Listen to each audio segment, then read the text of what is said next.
You're watching Mirror 7 News. Stay informed, stay ahead for more news. On September 30th, Canadians will once again pause to mark the National Day for Truth and Reconciliation. This day is not just a statutory holiday.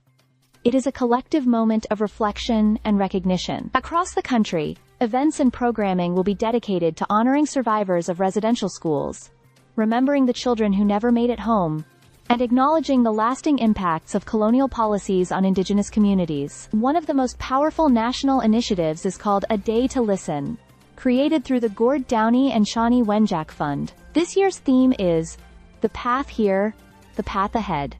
It has been 10 years since the Truth and Reconciliation Commission released its final report, with 94 calls to action. Canadians were challenged then, and remain challenged now, to confront the painful truths of our history, while also committing to building a better shared future. Throughout the day, radio stations and media outlets across Canada will broadcast conversations, stories, and reflections. Listeners will hear from Indigenous voices, who speak to both the struggles and the resilience of their communities. Topics will include missing children and unmarked graves, the growing role of Indigenous economic power, how media has a responsibility in reconciliation, the importance of health beyond just healthcare, and how the next generation is carrying this work forward. Prominent hosts and storytellers will guide these conversations.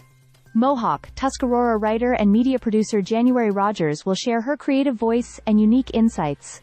Kiefer Collison, raised in Haida Gwaii, will bring his passion for youth empowerment and community strength. Music will also play a central role, with acclaimed artist William Prince offering songs that resonate with the deep emotions of this journey.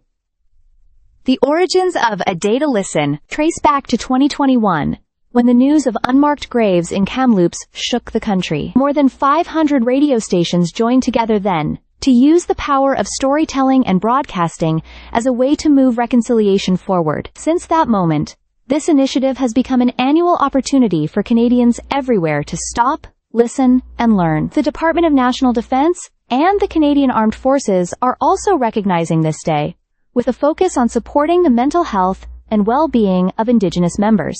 They highlight the importance of empathy, allyship, and cultural respect. Leaders are being urged to understand the intergenerational trauma caused by colonization, foster supportive networks, challenge stereotypes, and ensure access to culturally competent resources and elders. This day is not only about looking back at the painful chapters of Canadian history, it is also about creating space for healing, understanding, and genuine allyship. By listening to stories, reflecting on our shared history, and committing to learning, Canadians are reminded that reconciliation is not a single event, but an ongoing journey. Each action, large or small, becomes part of the path ahead. Stay subscribed for more videos.